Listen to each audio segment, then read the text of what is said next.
Welcome to um, our Bucky call as we begin a 2025 on both continents. And it's wonderful. Glad you're all here. Richard, how you feeling? What do you anticipate for tonight? Well, I guess I'm feeling the effects of the new year and the impact of it turning the corner into the second century of the second quarter of this century, and thinking back that what was going on in the at the end of the first quarter of the last century, and for many of us it would be like our parents were kids, or our parents were young people, or uh, and here we are, in a sense, appreciating what happened back then, only in the context of our own living, not as young people, but at the other end of the spectrum to some extent. Yeah, so I'm looking forward to entering our our continued dialogues in the new century, and uh, for me, it's in our family, it's come July and September, it'll mark 50 years here in Calgary, so that's the longest we've stayed anywhere. Um, so it's almost like we've given up on Bucky's idea that we weren't meant to root ourselves in one place. Otherwise, why were we giving two legs to sort of be ambulatory, as he used to say? So he always felt that that home was wherever he landed on any given day or any given minute, anywhere in the world. That was home. Uh, uh, yeah. So, Anne, how are you feeling? And Happy New Year to you and your family. And Thank you. Actually, that lots of things to look forward to this year, yeah. And least of which, of course, I've got my little dragon granddaughter. Yeah, she's been an absolute little, like and we're talking baby talk right now because we're watching Good Omens, and they were talking about the toesy woesies of the little kids, right?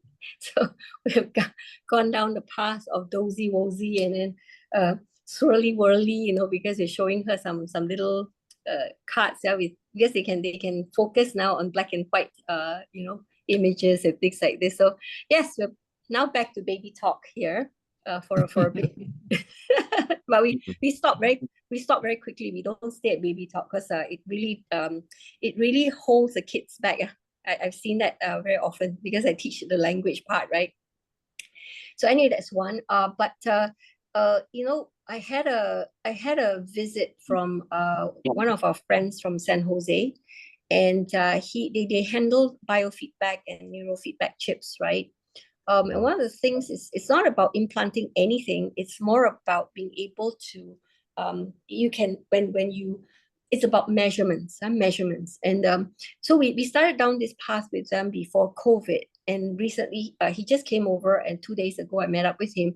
Oh my God, how far their technology has gone. And we're looking at picking some of the things to use in our new schools, the entertainment school. Oh, John is joining. Yeah. Hi, John. Happy New Year to you. Happy New Year. thank you. So as I was saying, yeah. So we are looking at using some of the things that they have developed for the school that we are doing, the entertainment school. So we've been having a couple of meetings for that, and we're hoping that to be able to visit one location, which will be brilliant if we can get it. Like, this is one of those things that we hope we can inspire them enough, the developers enough. It's government linked, yeah, that they would let us use the space. And the location is amazing for this entertainment school. Otherwise, the rest of it, people around the world, from US, China, Korea, they're all coming in, even Malaysia. Singapore now has come on board for us to get this going, right? So anyway, that is the big one that we're looking at. Other than that, oh yes, I'm confirmed I'm heading to Vancouver in April for the TED Talk. So my first trip to Canada will be coming up.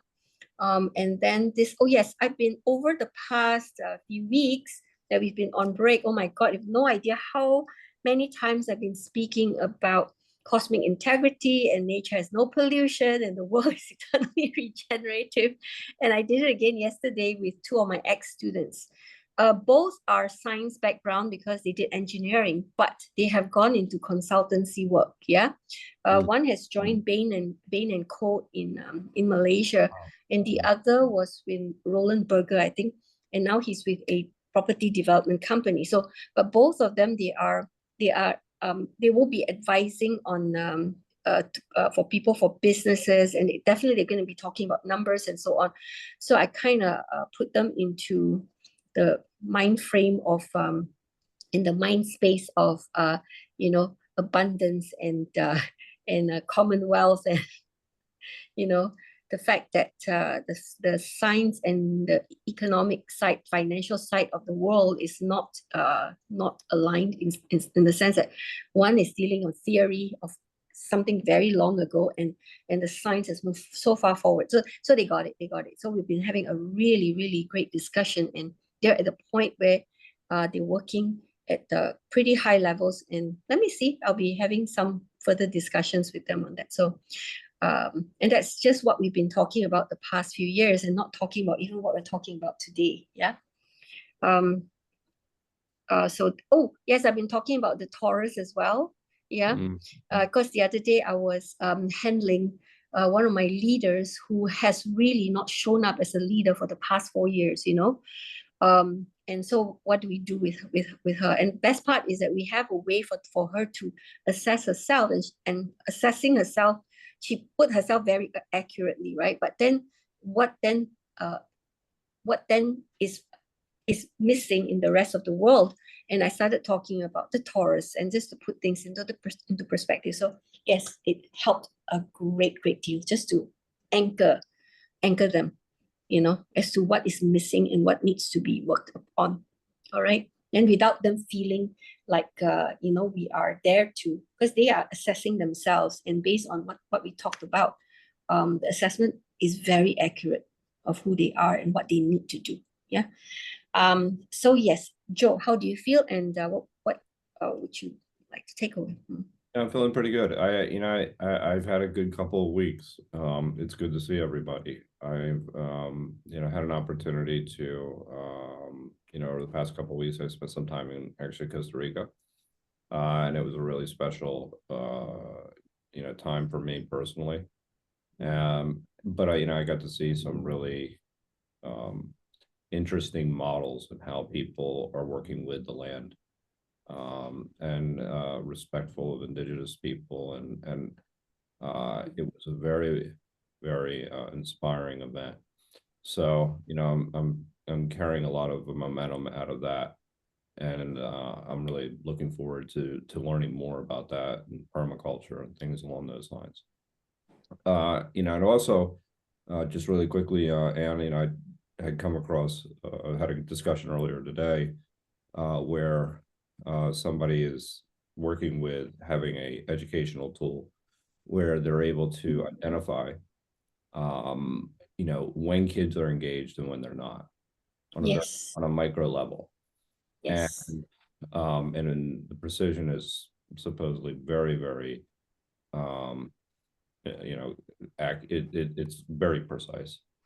So that I think could be really exciting, primarily because you see what resonates with the individual, and kind of helps them with their own self-knowledge, and maybe put them on the right career path for what they actually want to do, and also to help them know themselves, like what they're good at and what they're not, what resonates, what doesn't. So when thinking about that, that was really exciting. So there's a lot of exciting technology out there, and I think that a lot of Bucky's ideas, especially when it comes to housing, in particular, are starting to actually come to fruition.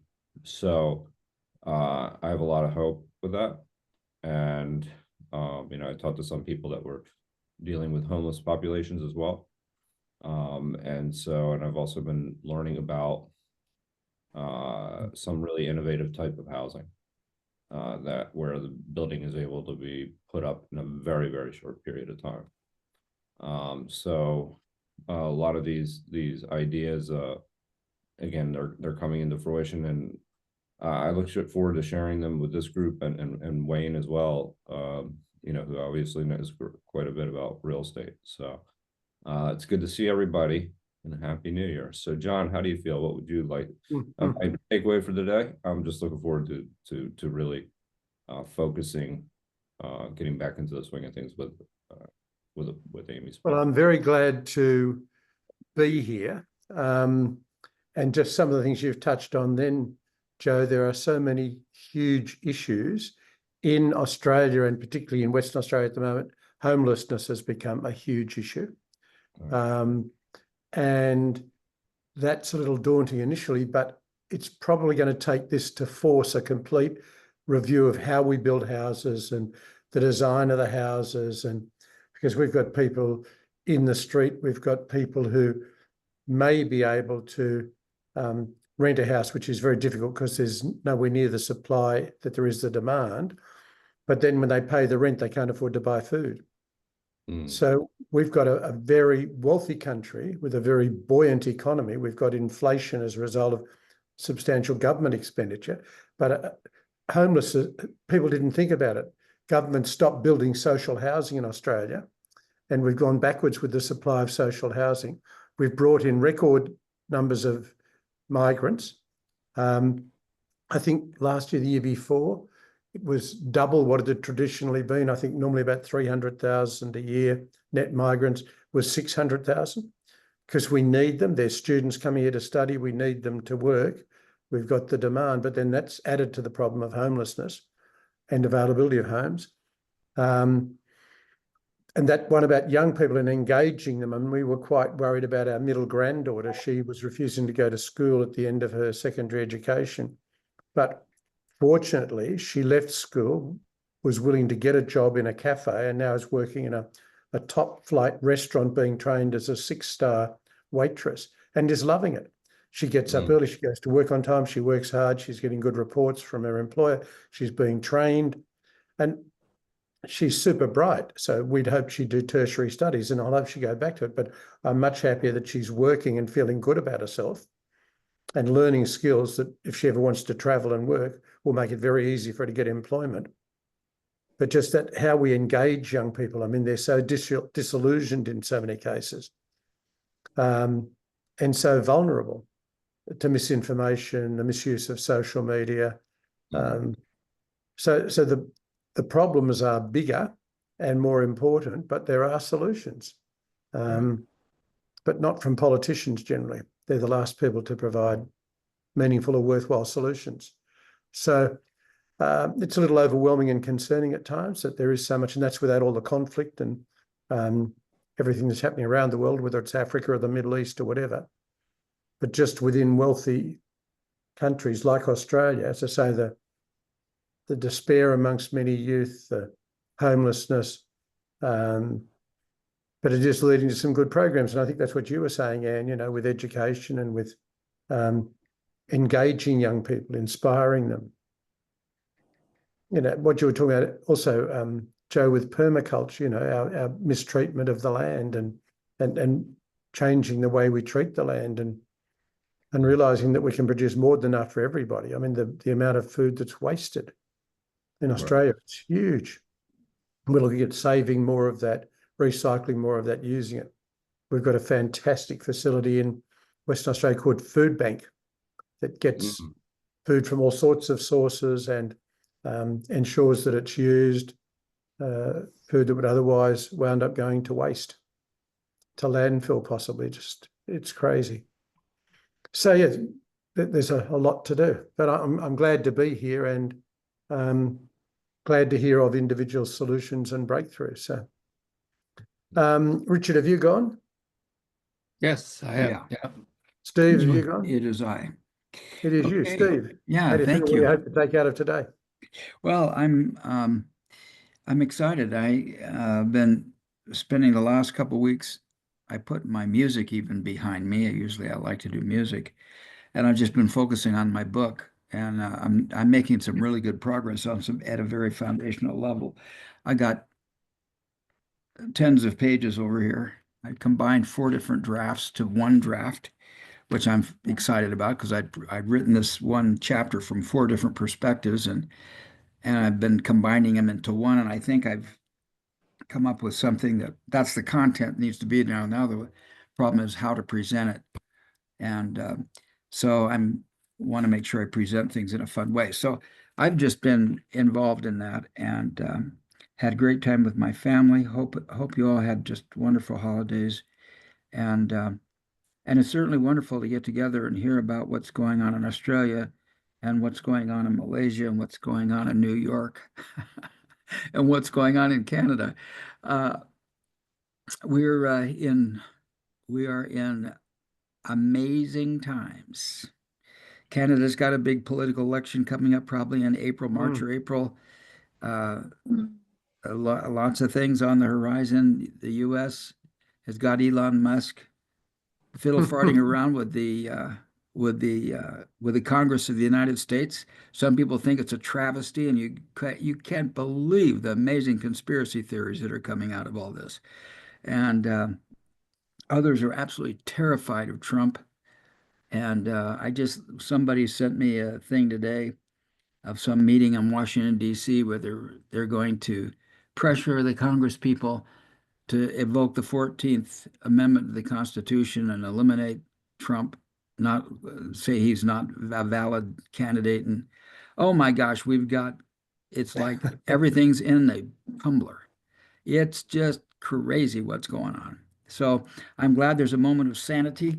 And in this moment of sanity tonight, we get to start off with pattern integrity, which Mm. which is probably missing on the planet to some degree. We're on page 67 of the book. I do have the PDF file. I'm going to bring it up. We're right at the bottom of page 67.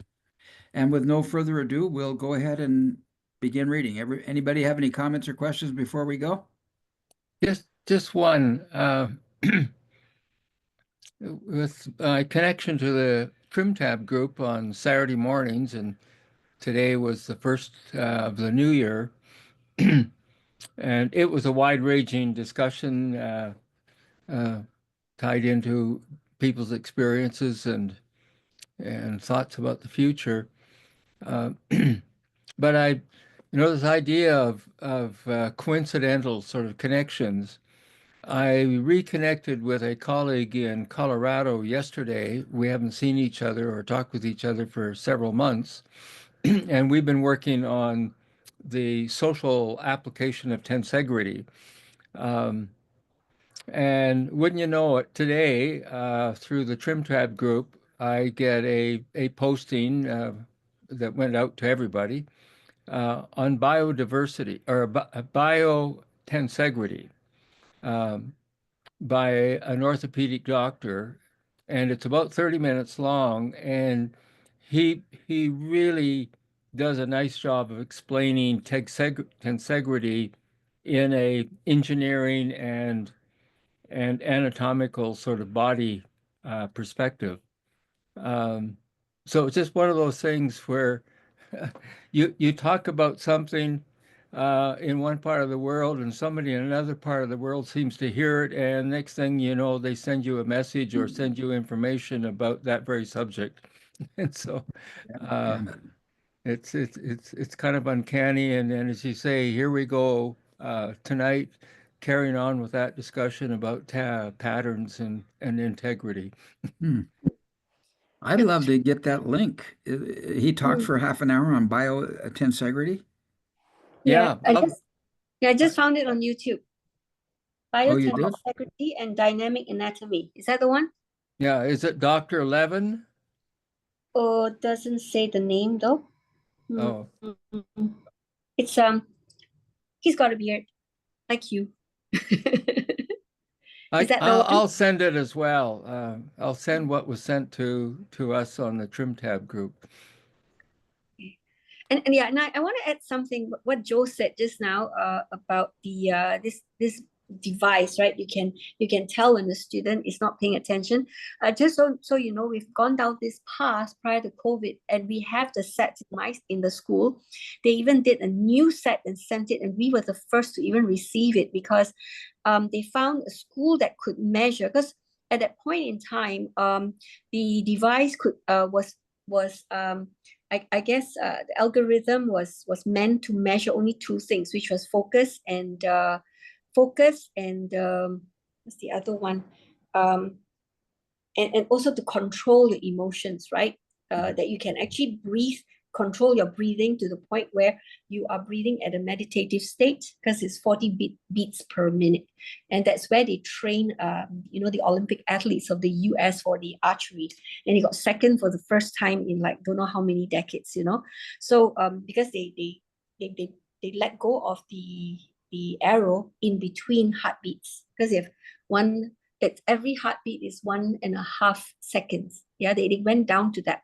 So anyway, we're working directly with NeuroSky, and so our school, we were measuring our students, and they were working towards measuring all the other behaviors because they've never found a place where students were training up all the other behaviors, creativity, empathy, and all that.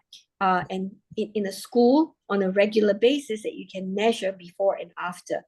So we went down that path, but then I realized that my teachers were not ready for it. It took me a year before I found out why they didn't. They didn't choose to do it, and it was a choice. I didn't know. And so by that time, the whole thing, we even had parents buying the device and all that. We had an app from them from the US, and they would the information and whatever measurements would go directly to the US, and it's stored safely there, and then the parents get the report, right? We were going down that path. But then when I talked to him yesterday, I said, I think we were ahead of our time, both he and I, trying to do this at the education side. So we're going to revisit this, especially now we're going to be doing the entertainment school. Now I'm going to share with you the experience I have had with those devices, right? First, the biofeedback one. The one they have devices that you can measure your heartbeat, your everything inside. But they also started down the path of getting a device where you don't have to get blood to actually measure your diabetic levels, the blood glucose level for diabetic patients, right? Or people. All they need to do is put against the skin and they can tell, right? So they went down the path. Actually, that device is already out, but usually used in hospitals, okay? Now, the MindWave mobile, I've used it. We use it and we test it out tested out as in we let them trial it, the students. My daughters had just give me a minute, yeah. I need to take this. Guardhouse boleh kasih masuk, yeah. Thank you. Yeah, so my daughters, their results were flagged, My eldest one, I know she always gets flagged whenever she goes for any sort of test whatsoever because she's thalassemic. So it shows up. My second daughter is healthy. And yet they said that, okay, can you get her checked because she's unwell? And she had, and then when I spoke to her about it, she was having stomach issues, right? And so we are thinking maybe she's having a bit of gastric or maybe food poisoning or something. But then because it was indicated that she has a health issue and she's been taking, and they can even tell that she's on medication, right? Wow. So I said, you know what? Let's go have it properly checked at the hospital. She had a gallbladder infection. Which is completely unusual, right? No, we never expected that. So I just let you know this is what came out. We had a student who had anger management issues, and we got him on this to be trained, to train with this device. And he would lash out very quickly the minute he gets angry, and he would lash out. He would throw things. He would throw pipes and things like this. So we put him on it for a couple of months. Can you believe one of my VP of my school told me, he said, for the first time when something happened to him, he went like this, "Teacher, I'm okay, I'm okay." And he didn't react. We were blown away by the whole thing. So I made a trip to, when I was in the US, Melinda, my sister, and myself, we decided to take a trip to San Jose to visit our friends in Eurosky. And then the CTO, including the Korean inventor was there, right? And they said, and we're using this for people to you can tell, and you can use it with advertisements. So this is very useful for people who are doing advertisements to see how effective their messaging is and things like this, right? For me, it's more control up the advertisers controlling our buying and things like this. But anyway, I sat and I was watching. So the device was on my head, and then I was watching this documentary, this advertisement. My sister and the CTO at the back was laughing because there was one point it went into statistics and the thing just dropped. I just completely lost it, like split second. They could see in the reading that then it dropped, right? And it dropped at the point where the statistics show up, because my brain doesn't work on statistics. It's words and people and feelings and more of the artistic side of things. They saw it, and she could laugh out loud because I was continuing the rest. Just to give you an idea, and that was before COVID. So they moved forward so much further, and so anyway, I'll give you all more updates on this one as we get going. They can indicate if a kid likes music or not, or STEM or not, and if the STEM subjects, they're going on the subjects, so that they know where the focus is for the child and help them to get there. Even the music, they're working towards. You can tell if the student like music, likes whatever, and they want to go towards whether they like jazz or reggae or R&B or classical and things like this. Yeah, because his own experience with his son, forced to take piano and guitar, and he didn't like it, but he found that he liked saxophone, and he went on to perform on stages. So a little bit of an update on that one. So yeah, I'll update you more as we go along. I look forward to hearing about these updates. I mean, on a number of levels, and I think that this is really something that could actually change the lives of a lot of individuals that are in a town not too far from where I reside. And so I'm really hopeful about a lot of these feedback tools. And really quickly, go ahead. I remember they use it on an autistic child, right? And so for the first time, the mother cried because the boy could not respond, but in his brain it showed. When the mom said that he loved him, the brain activated there. I know that there was a reaction when she said it to the son. For the first time, the mom felt that she had a response from the son ever. Wow. Very, very cool. That to me is, I think about it sometimes, when people that have been really ill that I've spoken to, and they're not responsive, but they hear you, right? That's one thing they've always said, is that they hear you. And you can say, I love you, and it really matters. So I mean, it's that to me is, and if it enables communication of people expressing themselves, you can get really tired trying to communicate with your son or daughter if they're extremely autistic. But if you see that, and you know that they're hearing you and that they're reacting, that's a really, really powerful tool. I mean, that's validation for a lot of effort for that mother. So that's really, really special. And thank you for sharing that. That's really, I mean, that enables communication on a new level. That's what technology can do when it's used appropriately. Very cool. All right, Hey, I'm then. back. Good. Okay. Um, wow. Because my book is about creating all that awareness without using any devices, and yet I can see, it takes a certain kind of personality to be able to sit for an hour. It takes another personality to sit for 10 days in avowed Yes. silence, which I've done 30 times, 33 times. But for the average person to sit, their brain would go wacko, and that certainly is helpful to be able to have some logical thing to say, oh, this is what's going on with me, instead of just being a victim to my body, actually be able to observe what's going on. Wow, amazing. Okay, then, if there's no further to go on this, I'm going to, by the way, I put that link I found the link on biotensegrity with Stephen Levin, and I stuck it in the chat, so it's there in the chat. And we're ready to start a reading then. And if there are any more comments, just please feel free to roll with it. Comment to Anne is that I had come across a company in the past couple of weeks that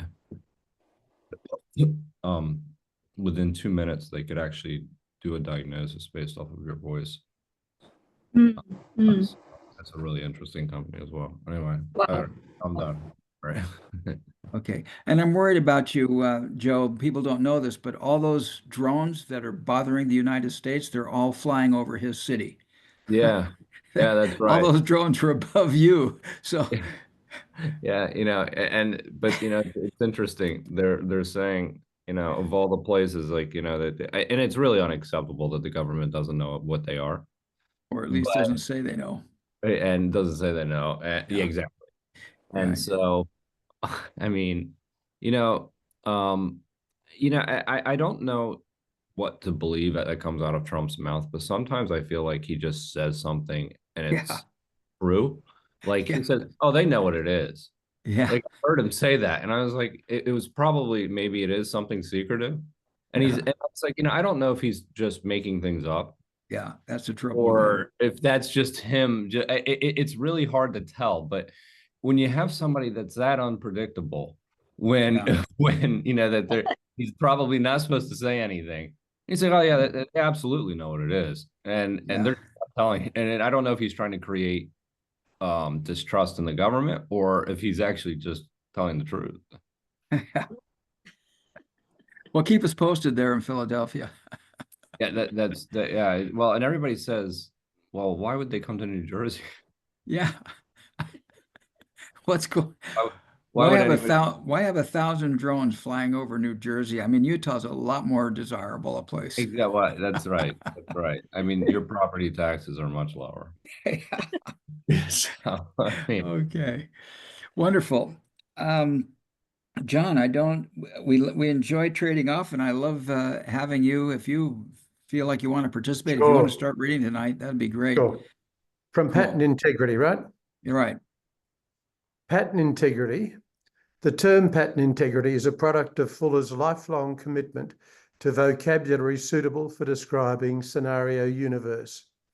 He explains, Get there. There we go. when we speak of pattern integrities, we refer to generalized patterns of conceptually gleaned sensorially from a plurality of special case pattern experiences. In a comprehensive view of nature, the physical world is seen as a patterning of patternings. Let's start with his own simplest illustration. Tie a knot in a piece of nylon rope. An overhand knot is the simplest possible knot. An overhand knot as the simplest possible knot is a good starting point. Hold both ends of the rope and make a loop by crossing one end over the other, tracing a full circle, 360 degrees. Then pick up the end that lies underneath and go in through the opening to link a second loop with the first, another 360-degree turn. The procedure applies a set of instructions to a piece of material and a pattern thereby becomes visible. What if we had supplied the same instructions to a segment of manila rope instead, or a shoelace, or even a piece of cooked spaghetti? We would still create an overhand knot. The procedure does not need to specify material. A pattern has an integrity independent of the medium by virtue of which you have received the information that it exists. The knot isn't that little bundle that we can see and touch. It's a weightless design made visible by the rope. The overhand knot pattern has integrity. Once tied, it stays put. In contrast, consider directions that specify going around once, simply making a loop. This pattern quickly disappears with the slightest provocation. It is not a pattern integrity. Even though the overhand knot depends on friction to maintain its existence, a single rope will not be a stable pattern, no matter how smooth or coarse the rope. Notice that it requires a minimum of 2 full circles to create a pattern integrity. 2 times 360 degrees equals 720 degrees. The same as the sum of the surface angles of the tetrahedron. 4 triangles yield 4 times 180 degrees. Minimum system, minimum knot, 720 degrees. A curious coincidence? Synergetics is full of such coincidences. A simple example involves dropping a stone into a tank of water. The stone does not penetrate the water molecules, Fuller explains in Synergetics, but rather jostles the molecules, which in turn jostle their neighbouring molecules and so on. The scattered jostling, appearing chaotic in any one spot, produces a precisely organised cumulative reaction, perfect waves emanating in concentric circles. Identical waves would be produced by dropping a stone in a tank. I'm sorry. I got a little bit too, there we go. Go ahead. Identical waves.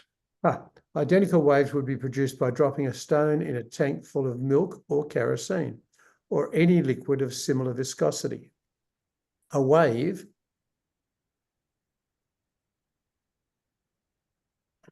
There we go.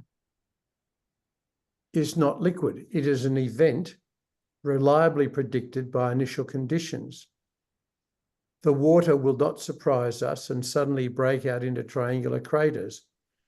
As the liquid's molecular array is rearranged by an outside disturbance, all-embracing space permeates the experience. Because liquids are by definition almost incompressible, they cannot react to an applied force by contracting and expanding. Rather, the water must move around.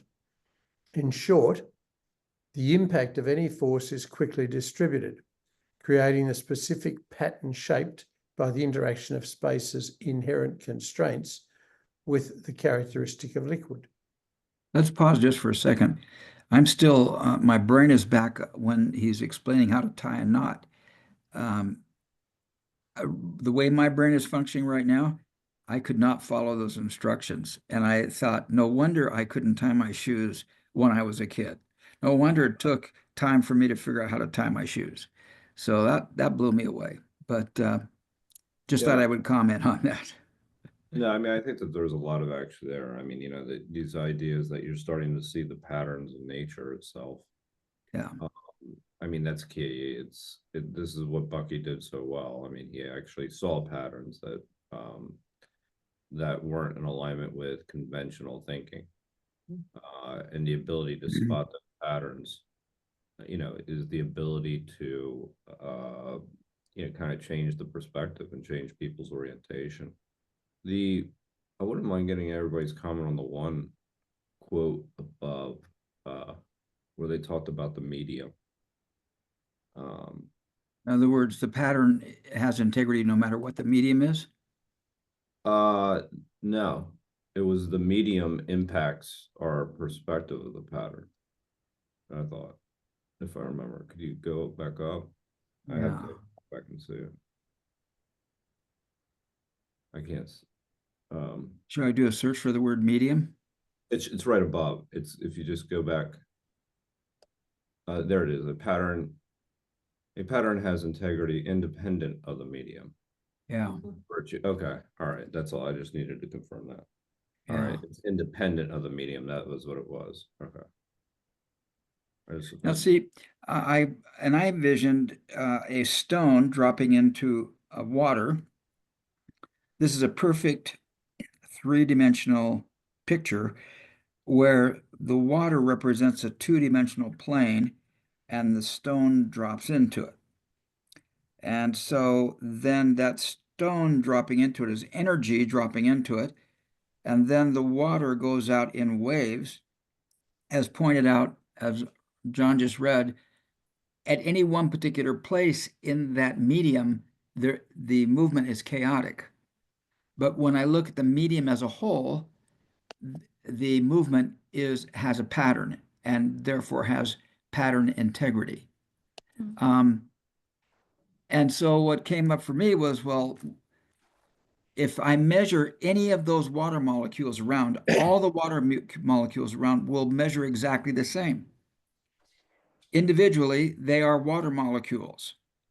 And yet together, they create this wave field. So I thought of, okay, what if I have a four-dimensional energy source, kinetic energy, a quark or something, and I drop it into a 3D energy field, like an electron field. It gets dropped in, all of a sudden, there's a spherical energy pattern. And scientists say that all electrons are exactly the same. You measure them, any separate electrons anywhere, and they all have the same measurements, just like those water molecules.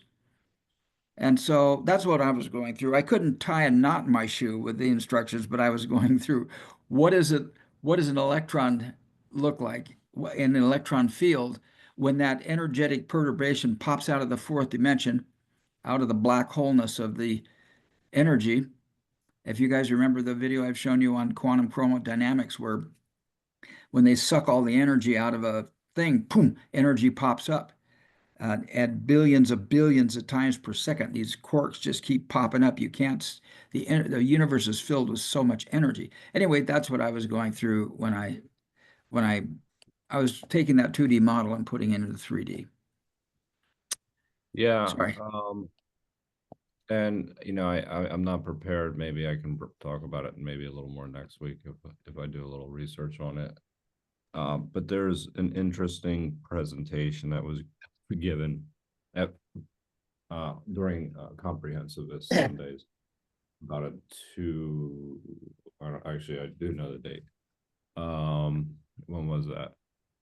It was in October of 2023. And it was a gentleman named Don Brittle, and it was something on field structure theory. And it's very similar to what we're talking about here. The way he talked about those patterns and the integrity in those patterns specifically, even how the patterns in waves and water in particular. I have to go back and look it up, but it was very much aligned with what we're talking about here. It was Okay, a very it's what? it was pretty complex. I mean, it was one of the more challenging presentations, I would say, that takes some time to digest. Seems to me that this is also a representation of precession, is it not, with the dropping vertically into a liquid, and then the rings ring out horizontally or 90 degrees to the vertical drop. Yes. And I'm having issues with my computer. Is there any further comment on that, Richard? No, I just I always keep trying to find different ways to understand or explain or illustrate the principle of procession. Yeah. Okay, now I'm trying to find out where we are here. Here's page 68. There's the 720 degrees. There's the chaotic spot. My cursor's not working again on my computer, which drives me crazy. Identical ways we produce dropping a stone into a tank full of milk. Maybe that's the paragraph that we need to read. Where did we leave off? Yeah, I think we've turned the page. did we go to the next page? Yes. All right, good. So we must be somewhere in there. Mhm. Yeah. It's the concept last introduced. Good. Sorry for interrupting you guys. All right, That's all right. good. Do you want to continue then, John? Okay, now from where you've highlighted pattern integrity, I think it's the concept right over here. Yeah. I think that's right. Yep. The concept thus introduced, Bucky goes on to the most important and misunderstood of all pattern integrities, life. What is really important about you or me is the thinkable you or the thinkable me, the abstract metaphysical you or me, what communications we've made with one another. Every human being is a unique pattern integrity, temporarily given shape by flesh, as is the knot by rope. All you can see is a little of my pink face and hands and my shoes and clothing, and you can't see me, which is entirely the thinking, abstract, metaphysical me. It becomes shocking to think that we recognize one another only as the touchable, non-thinking, biological organism and its clothed ensemble. Our bodies are physical, but life is metaphysical. Housed in a temporary arrangement of energy as cells, life is a pattern. Hang on a second. Life is a pattern. My thing, there we go. Woohoo! My cursor. I have another computer. Maybe I'll get that going and bring it over. Okay. Next time I'll use my other computer. Let's see here. Okay. Okay, we haven't read about Mozart yet. So, No, okay, every human being is a unique pattern integrity. There we go. Wow. It said our what? Bodies are physical. That Yeah. paragraph. that's right. There we go. That's right. Yeah, this is where we were. Oh, This is shit. Yes, See, our bodies are physical. there, Disappeared again. there it went. I mean, as soon as I get to the right place, then it goes active. It's acting very predictable until I get to the place where it needs to be. There we go. Our At the top bodies of are the screen. physical, but life is metaphysical. Housed in a temporary arrangement of energy as cells, life is a pattern integrity far more complex than the knot or the wave. Remember that all the material present in the cells of your body 7 years ago has been completely replaced today, somehow showing up with the same arrangement, colour and function. It doesn't matter whether you ate bananas or tuna fish for lunch. A human being processes thousands of tons of food, air and water in a lifetime. Just as a slip knot tied in a segment of cotton rope, which is spliced to a piece of nylon rope, in turn spliced to manila rope, then to dacron rope and so on, can be slid along the rope from material to material without changing its pattern integrity. We too slide along the diverse strands supplied by universe as self-rebuilding, beautifully designed pattern integrities. No weight is lost at the moment of death. Whatever life is, it's not physical. The key is consciousness. Mozart will always be there to any who hears his music. Likewise, when we say atom or think atom, we are, with livingly thinkable Democritus, who first conceived and named the invisible phenomenon, atom. Life is made of awareness and thought.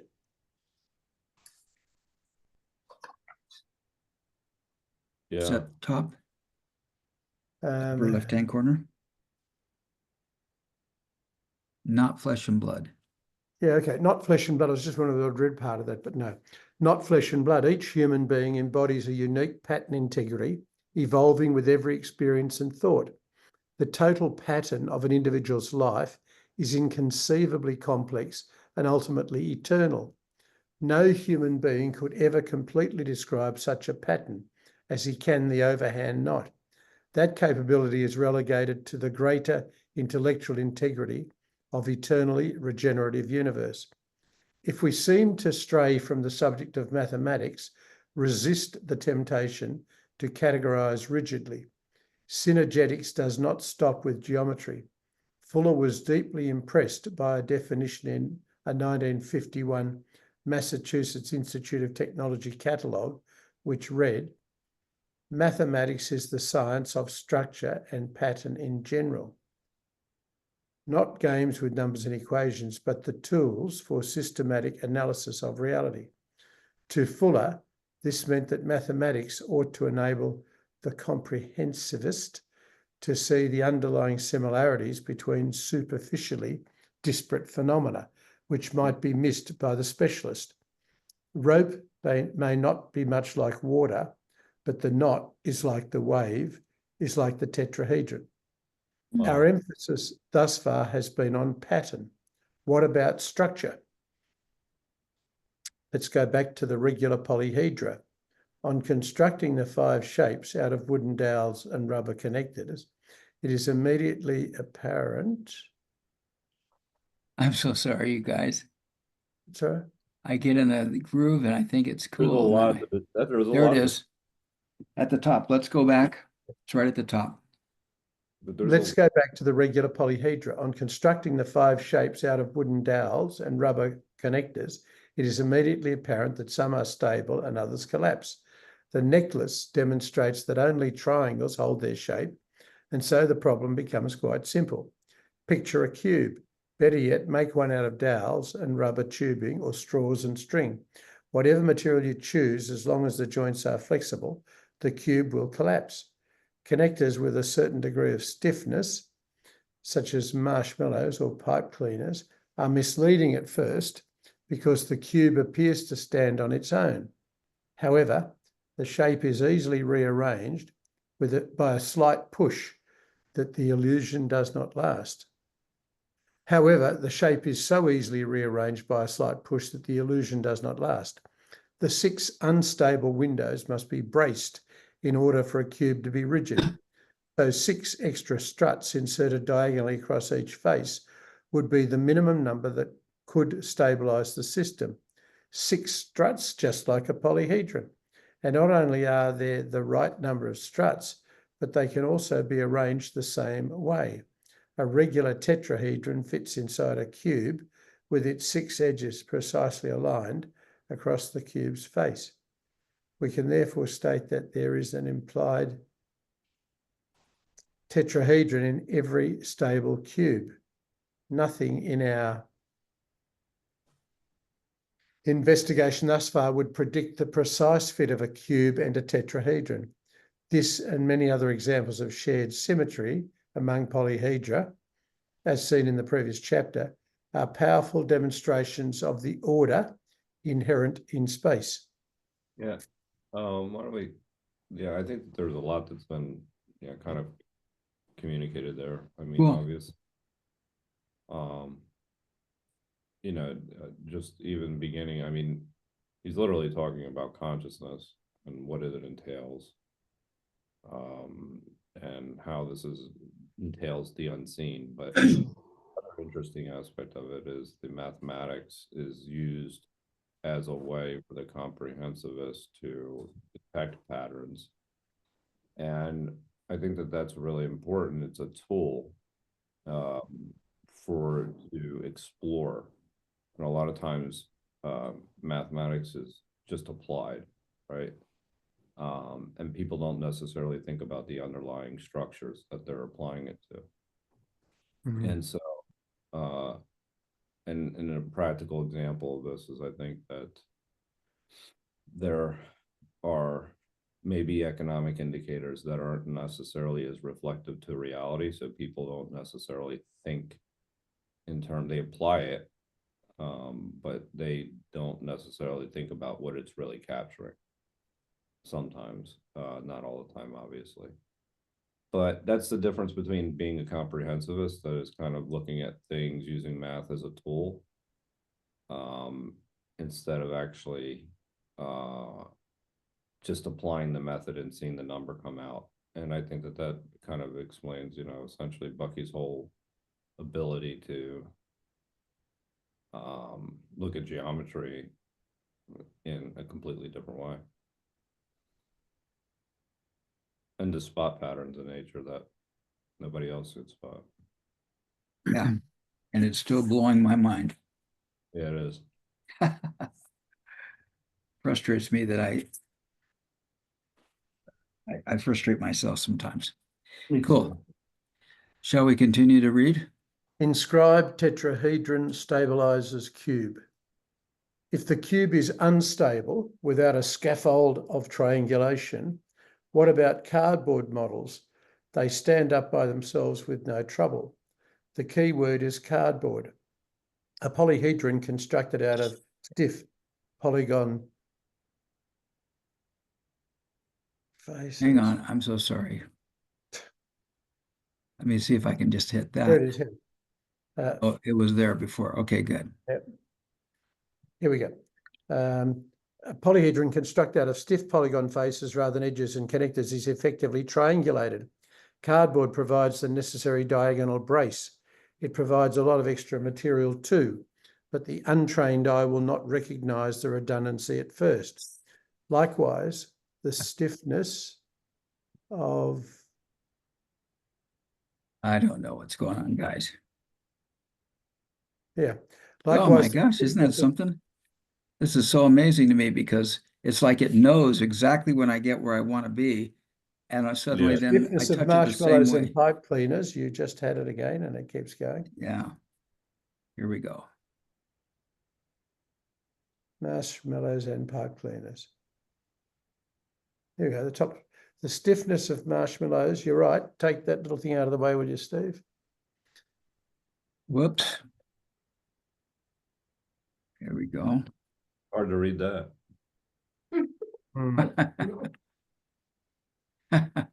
Is that thing still in the way? Yeah, it's still in the way. The stiffness of marshmallows or pipe cleaners.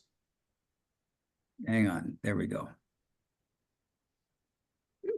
Provides triangulation in the form of tiny web-like triangular gussets at the corners, strong enough to stabilize the whole window. Furthermore, stiff material is itself rigid because of triangulation on the molecular level. Only when polyhedra are considered as vector systems is stability an issue. Construction is one method of determining stability, but a simple formula utilized by Loeb can also be used to check. If the number of edges is less than 3 times the number of vertices, -6, the system will be unstable. But the criterion is really even simpler. For polyhedra without interior edges, a stable system is always triangulated, and a triangulated system is always stable. 3v minus 6 equals z holds true for a polyhedral shell if and only if that system consists exclusively of triangles. So I have a question for Richard. Richard, have you seen this E equals 3v minus 6 before? And have you considered that in your tensegrity conversations? No,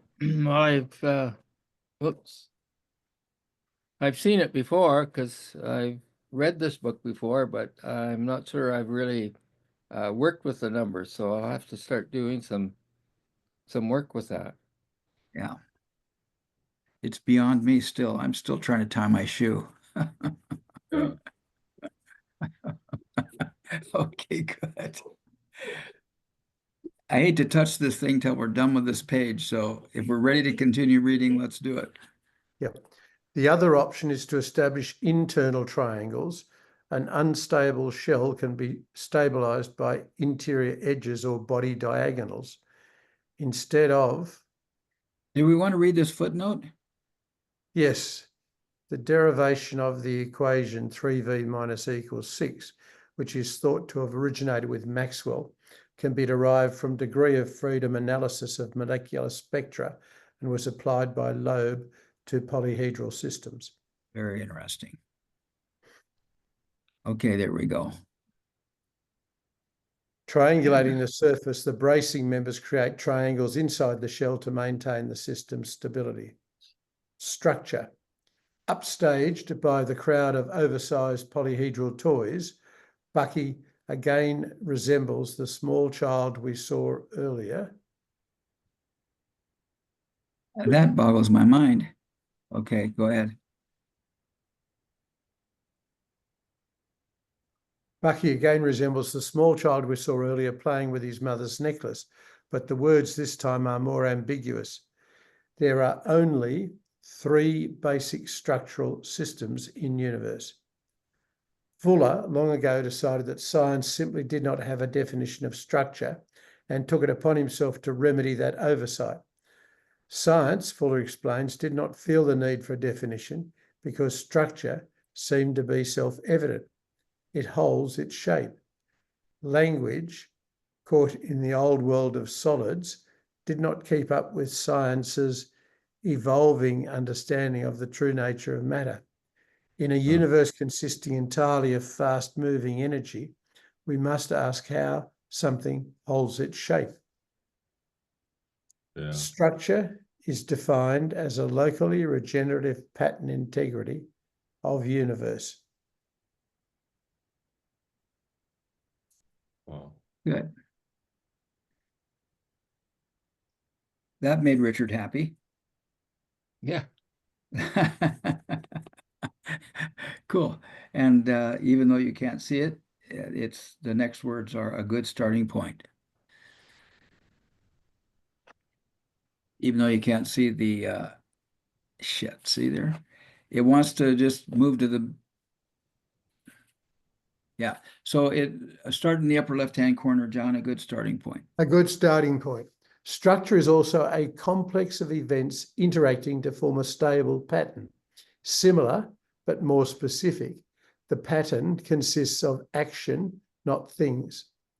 Regenerative is an important qualification because of the transient nature of energy. The pattern, not the energy flowing through, has a certain degree of permanence. A structure must therefore be continually regenerating in order to be detected. Structure is local because it is finite. It has a beginning and an end. We cannot have a total structure of universe. Interacting signifies the emphasis on relationships. The phrase complex of events suggests an analogy to constellations whose components, though spectacularly far apart, are interrelated for some cosmic span of time, creating a set of relationships, in other words, a pattern. The 7 stars of the Big Dipper are light years apart, the epitome of non-simultaneous energy events. Yeah. They are only perceived as a meaningful pattern from a special vantage point, spaceship Earth. The remoteness of individual atoms in any structure or substance, not to mention the distance between atomic constituents, prompted Fuller to write, one of the deeply impressive things about There you go. structures is that they cohere at all. There is nothing solid about structure. What do all structures have in common that allows their coherence? Triangles. At the root of all stable complexes is nature's only self-stabilizing pattern. No fuller study is complete without an inventory, a list, not of each and every special case, for example, but rather of the types of categories. The task then is to combine our new working definition of structure with the earlier one of systems. That means triangles involved in a subdivision of universe. The virtually unlimited variety of irregularly triangulated enclosures are not to be included in this inventory. Rather, we seek a list of symmetrical, stable enclosures. And now we can sit back, for our task is already finished. Remember that only 3 systems can be made. there it is. Remember that only 3 systems can be made out of regular triangles: tetrahedron, octahedron, and icosahedron. These are the 3 prime structural systems of universe. What can be learned through this kind of simplification? Can we stop for a As moment? Yeah, in- let's stop for just a second. There's a Okay, lot good. we're covering a lot. I mean, Yeah, we are. I had some I mean- comments a while ago. Joe, what do you have? I mean, I think going back to the idea of energy, of you know, kind of being able to spot the pattern. It's not, if you go up to the quote itself, it's being able to spot the pattern that energy is traveling, not the energy itself, if I remember correctly, exactly the what was said. I mean, in a way, this is how, you know, Bucky's able to get to principles, these generalized principles, that he's able to see these patterns, and these patterns actually is able to abstract from them and come up with generalized principles, especially the idea of regenerative. I think that was actually, if you could go back up to that, I know that would be a big ask at this point, but Well, did I do it?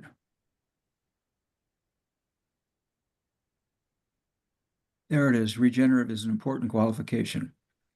yeah, because the Generative is an important qualification because of the transient nature of energy. The right, pattern, not the energy flowing through, has a certain degree of permanence. A structure must therefore be continually regenerating in order to be detected. Structure Yeah. is local because it is finite. It has a beginning and an end. We cannot have a total structure of universe. Interacting signifies the emphasis on relationships. There we go. So, Joe, have you finished commenting on that? Yeah, I just wanted to make sure I saw that again. Yeah, there's just basically the transient nature of energy that I found, in the pattern, not the energy flowing through it, has certain degree of permanence. Yeah, this comes back to this whole idea that there are no things, there are only happenings. Right. And it boggleth my brain. Yeah. I mean, he brings up the analogy that our bodies completely regenerate themselves every 7 years, and I knew that. I know that, but I don't act like I know that, if you know what I mean. I Right. mean, I do act like I know it in terms of the fact I do what I can to eat the right food and get some good exercise, so that 7 years when my body regenerates, it doesn't look much older than it did, if it's possible. You know, I do what I can to maintain my DNA structure, but I'm constantly coming it out of existence, and that's what this is saying. And it's just The permanence is in the pattern, right? yeah, So, you know, it's not in the energy itself. That's an important part of that. So if yeah, you're the energy is impermanent. It's flowing, right, constantly changing, and somehow the pattern makes it look stable. correct. Well, um, I was thinking in the pattern of aging stays the same. You could, but the energy, how you age is different Yeah. based off of the behaviors. Now But he did so you can extract from that the pattern of aging. That's what I'm saying. yeah. Now I'm going to have trouble finding where I am here again. I wanted to comment. I found where I am here. I don't know where we stopped reading though. He brought up the idea of the stars. And when we look at the Big Dipper, now over the holiday, I have 2 copies of this book, Tetra Scroll. Oh no. And this is a poem or a fairy tale that Fuller wrote with his daughter. I think her name was Angelina, right? What was Right. his daughter's name? Richard. Anyway, Oh, no, it wasn't Angelina, Fuller's It's- daughter. It was Allegra. Allegra. Allegra, exactly. Thank you. And I have two of these books, and look, I got them both on eBay. One of them is autographed by Buckminster Fuller, Wow. and and inside this thing, the guy obviously went to a presentation at Buckminster Fuller because there was a sheet of paper that has these diagrams on the outside, and then it has this thing here with two columns of like 4-point type in there. I mean, Fuller couldn't have read this unless he used the binoculars. I can't read it. I've got to get my binoculars to read this. But what I did do was I sat down with a friend going through this book, and he brings up the stars, and he starts out with Goldilocks and the Three Bears, and the Three Bears are the Big Dipper, the Little Dipper, or Ursa Major, Ursa Minor, and Cassiopeia or Cassiopeia as Goldilocks. I don't know. And he's telling this story, and what he points out here so very clearly is that even though I look up in the sky and see the Big Dipper, one of those stars may be gone, but I don't see that it's gone because I'm getting the light from it now. Each of those stars in the Big Dipper were created at different moments in time.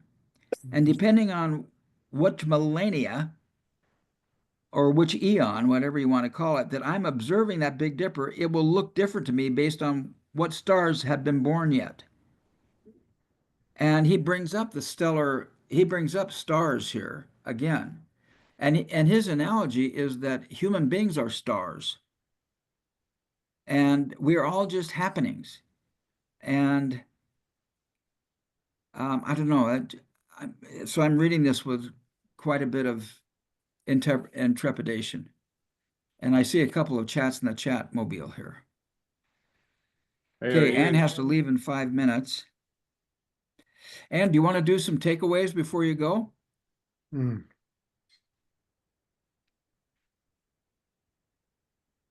You're on mute. You're on mute, so we can't hear you. Sorry. Yes, sorry about that. Yes. There's family lunch and I have to take care of it. Yeah. And yes, I do have quite a few things that I have to take away.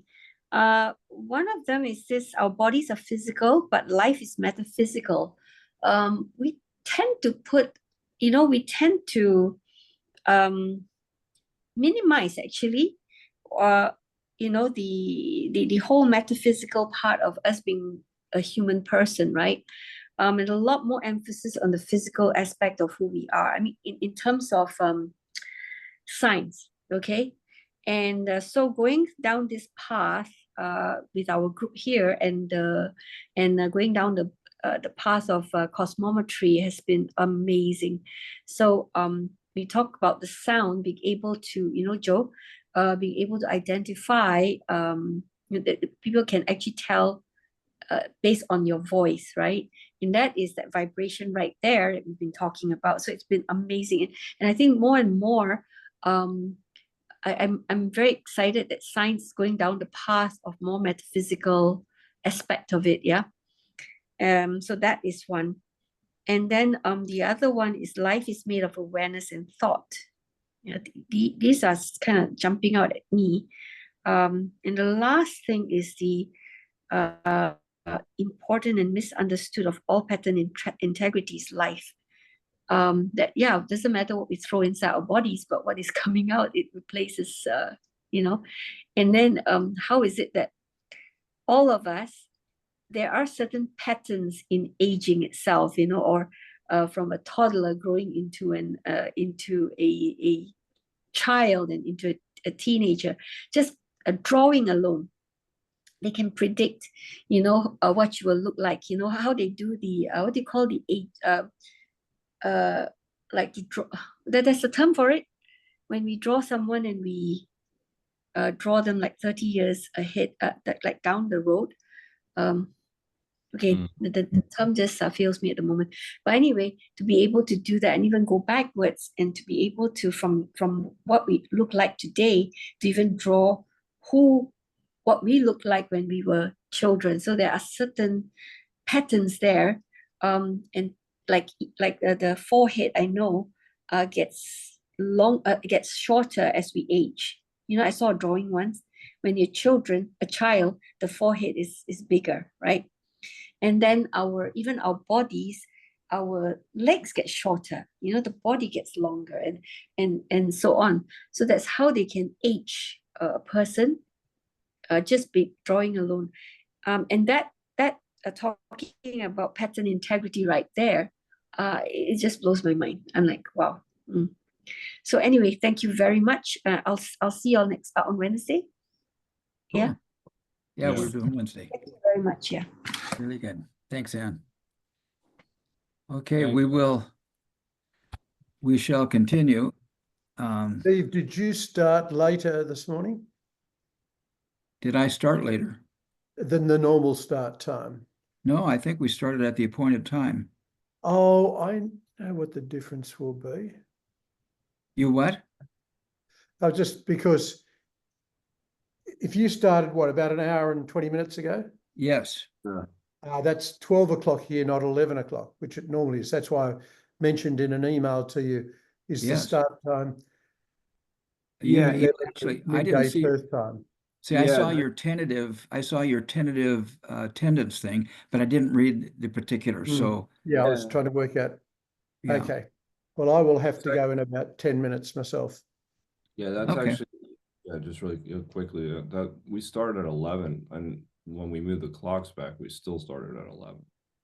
I don't know. Right. So You're it's just like, being cantankerous, Joe.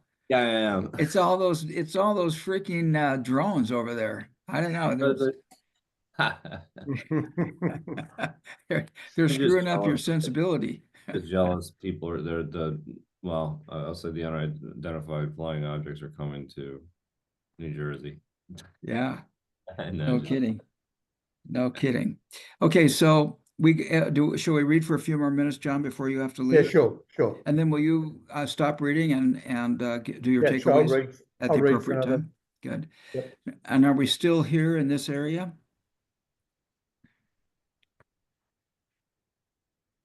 We should be somewhere here in this area. Yeah, I think no fuller study is complete without an inventory. Okay, good. We know Let's do it. We know that life is about triangles, nature's only self-stabilizing pattern. So yes, no fuller study is complete without an inventory, a list not of each and every special case example, but rather of the types of categories. The task then is to combine our new working definition of structure with the earlier one of systems. That means triangles involved in a subdivision of universe. The virtually unlimited variety of irregular triangulated enclosures are not to be included in this inventory. Rather, we seek a list of symmetrical, stable enclosures. And now we can sit back, for our task is already finished. Remember that only 3 systems can be made out of regular triangles: tetrahedron, octahedron, and icosahedron. These are the 3 prime structural systems of universe. Can you see that bottom line? What can be learned through this kind of simplification, as in? Yeah. Oh, wow. Go ahead, Euler's. As in Euler's identification. Euler's identification of vertices, edges, and faces. Such categories organize the otherwise indigestible data to reveal new important features. An example is seen in Fuller's structural quanta. The total material used for each of the 3 structured systems, easily measured in terms of number of edges, goes from 6 sticks to 12 to 30. Chapter 10 will cover Fuller's ideas on the subject of volume in detail, but for now we can demonstrate an interesting fact while utilising the traditional formulae of high school geometry. Going from the smallest to the largest structure, the volume increases not only absolutely, but relative to the number of edges. In other words, the ratio of volume to structural investment is a significant variable, increasing with additional structural quanta. The same holds true for ratios of volume to surface area, as will be seen below. For clarity, we adopt unit edge lengths for all 3 polyhedra. Appendix B shows each step of the calculations, but the relevant results are displayed in Table 5.1. This is table 5.1. So structural quanta, volume per edge for the 3 prime structural systems, tetrahedron, 6 edges, volume and volume per 6 edges. Octahedron, 12 edges, volume per 6 edges. That I don't understand that. Icosahedron, 30 edges, volume per 6 edges. Okay. What I'm Okay. getting from that chart is that if I look at the tetrahedron, which is the basic structure, it has 6 edges and it has a volume, and the volume per edge is consistent with the total volume. But as I go to 12 edges, the volume increases, but the volume per edge also increases. Right. It's not the same, but it increases. It's almost the volume of the But is it octahedron. increasing? Hang on, is it increasing? Well, the Not volume, increasing. The volume per 6 edges is less than the volume. well, yes, it is, but the volume is 0.47 and the volume per edge is 0.23, which is twice the volume of the volume per edge on the tetrahedron. Which is consistent with having 12 rather than 6. Yes. Right. Yeah, there So is some symmetry, 30 huh? Volume Yeah. per 6 edges multiplied by 5. Yeah.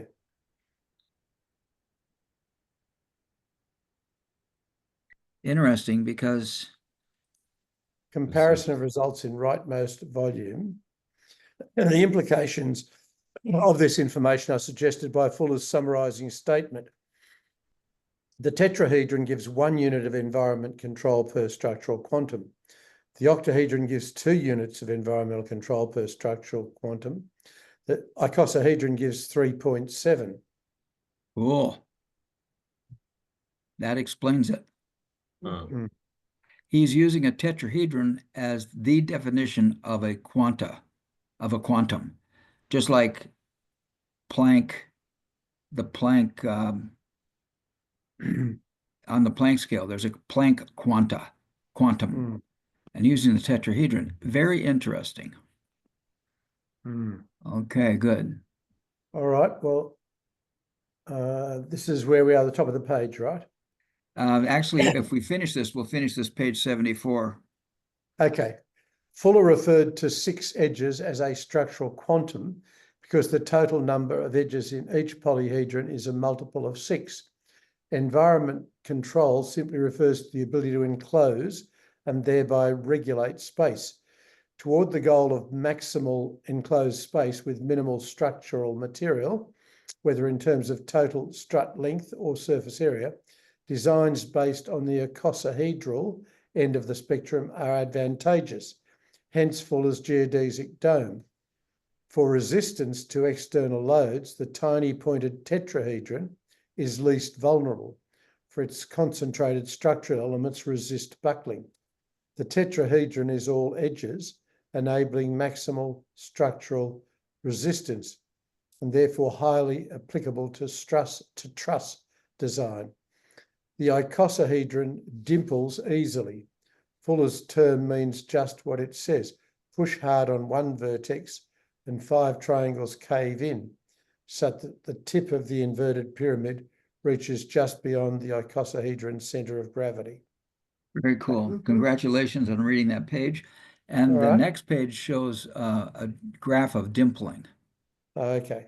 And so there's your icosahedron, and then he pushes on the top of it and it sinks in and dimples. Yep. And All right.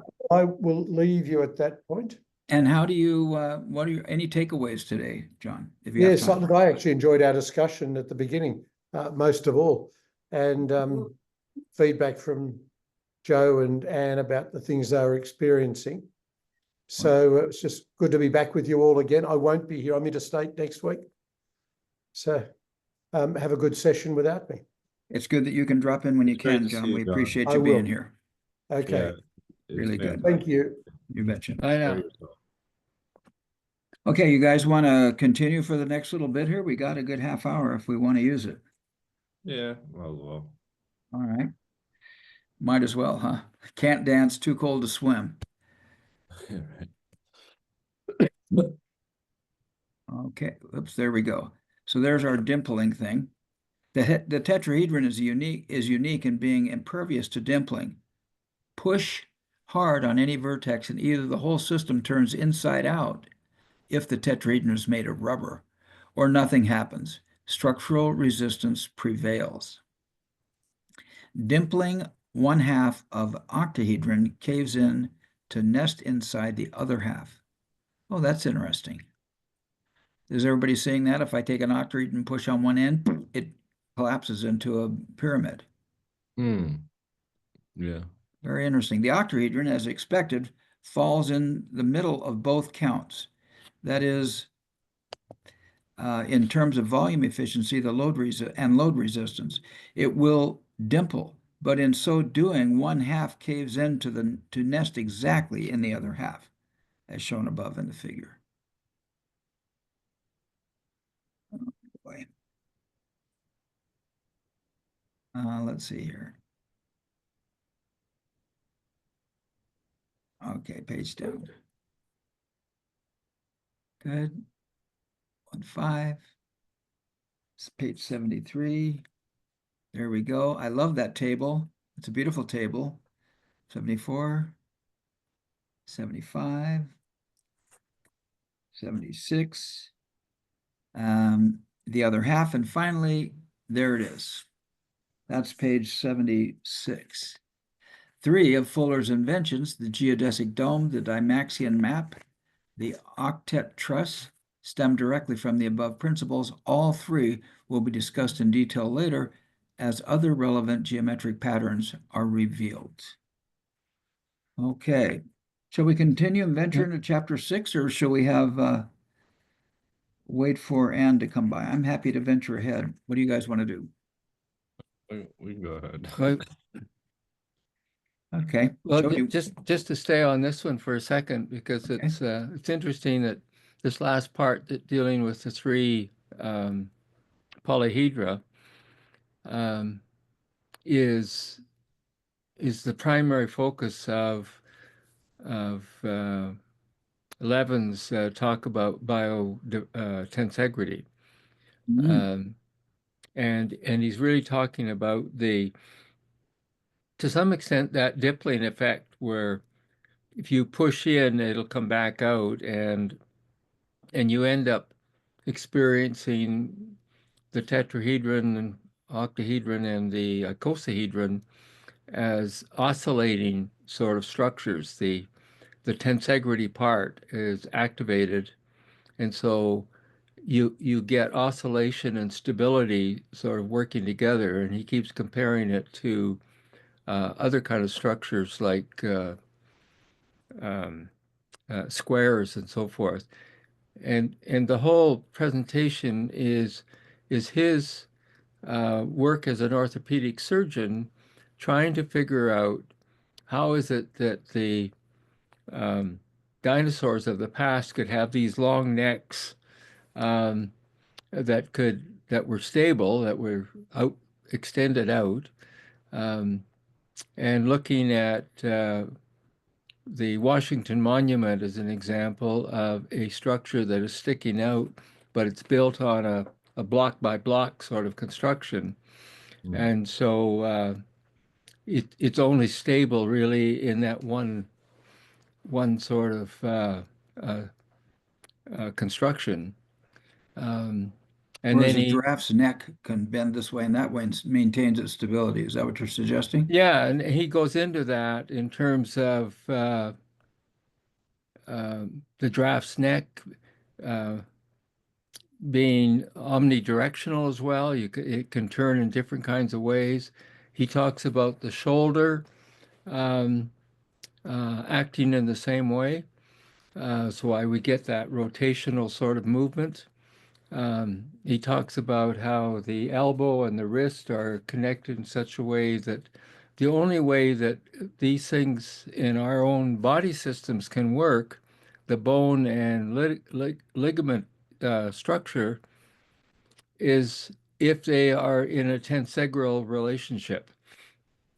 And the compression and tension of tensegrity are operative in all of these things, whether it's the ancient dinosaur sort of structure, the octet truss of a suspension bridge, the anatomical structure and tension of a human body. And so it's really quite fascinating. And then to have this chapter end with those, he talks about the three main polyhedras, the ones that are at the end of this. Huh. And then he also talks about the work of Donald Ingber in Yale, who discovered the way in which a single cell can unfold and divide and multiply into a, uh, a self-organizing sort of complex structure. Yeah, so uh, this is really quite connected to what was referred to earlier and That what you. video is only 7 minutes long. Do we want to watch it? Yeah, our Yeah, next well, chapter. that's a different video then, a little bit different, I guess, than the Okay. one that I ended up finding because the one I found was 30 minutes. Well, I thought it was 30 until I just double checked it. Yeah, well, it Let me might be see. enough to really capture what he's talking about in terms of the biotensegrity of the human body and structure. Okay, I found a 34-minute one. Yeah, that's the one I saw. Okay, good. Do we want to take time and do that? Because it fits so well with this conversation, and we're about to leave and go into topology. And I hate to jump into topology with uh, and not because topology is kind of difficult to Yeah. understand. Well, Uh, I think it would be worthwhile, either the 7 minute or maybe a good the 34-minute one. let's see here. I'll stick this in the Yeah, stick thing it and in we'll the go chat. for it. What's that, Joe? Put it in the chat as well. I will. I'm going to put it in the chat as well. Thank you for reminding me. I usually Can we do pretty well want when to I do do. 7, or do we want to try and do most of the 30? I don't, I Say don't, again. Say again, please. do we want to do the 7 minute, or do we want to try the most of the 30 minute? Well, there was a couple things here. Here's the 7 minute. Here's the 30 minute. I think the 30 minute would be good Okay. because we're going to take time to do it. Here's him doing a biotensegris push-up in a one-arm push-up. That only takes 34 seconds. Yeah. So we'll watch that one and get a full the father of biotensegrity.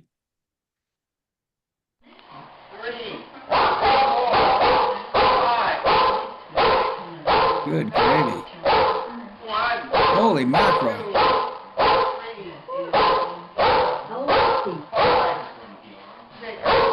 Whoa. You did one more! Woo! 76th birthday! Well, that was terrible. I don't think I could do that. Okay. Um, let's see here. So, uh-oh. What just happened? There it is. Okay.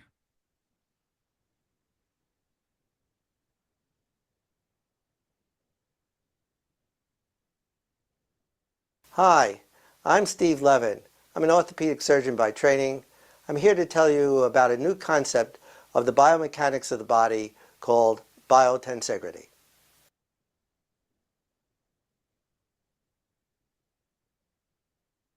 Is this the one, Richard? Well, I'm an orthopedic surgeon by training, and I was concerned with the biomechanics of the spine. I went down to the Washington Mall where I live and went to the Museum of Natural History there to take a look at the dinosaurs. I never could quite figure out how they could be flexible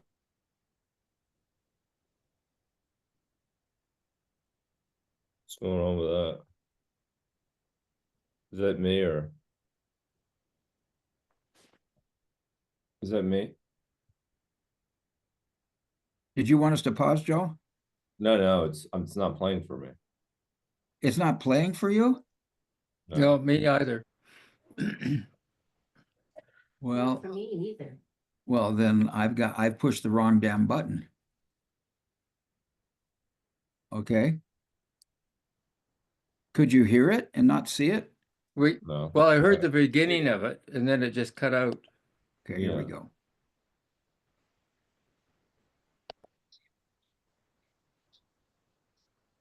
We good? No. No,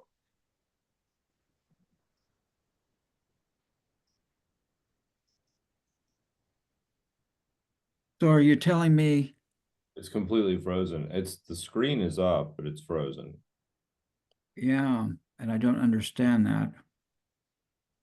Let me pop this down. How terrible.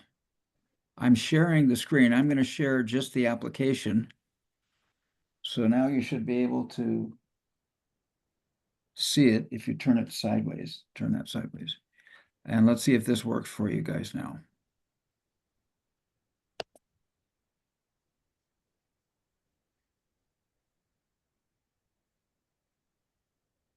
Wow. You can't see it, can you? No. We can see it, but can't, it's frozen, as Joe said. Yeah, and you can hear the audio, but the video is frozen. Does somebody else No. want to share?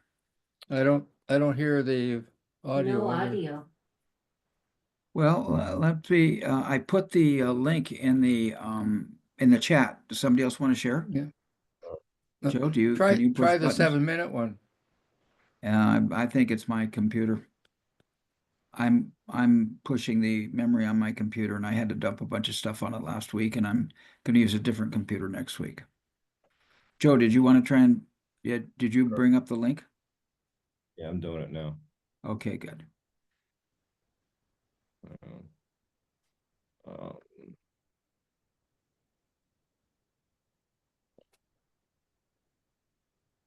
And you're sharing your screen, right? Not yet. Hang on. No, I am. Now you have. On the mall, looking at the Washington Can everybody Very hear cool. that? Yes. Monument and trying to figure out how we can get this rigid structure to work as a spine, and also how we can get a vertical oriented structure to work horizontally. Well, the structure that might do it out there for me was the building crane, where I could get a long segment going out far as you could hear, A little too far. demonstrating a neck there to take a look at the dinosaurs. Sorry. I never could quite figure out how they could be flexible and stable at the same time. It's easy to build a dinosaur when you use building blocks. You have short segments and relatively rigid joints. A 4-year-old can do that. It's much harder when you're building a real dinosaur, when you have a neck that's 10 meters long and has 16 vertebrae that are highly flexible. They'd be like a swan's neck.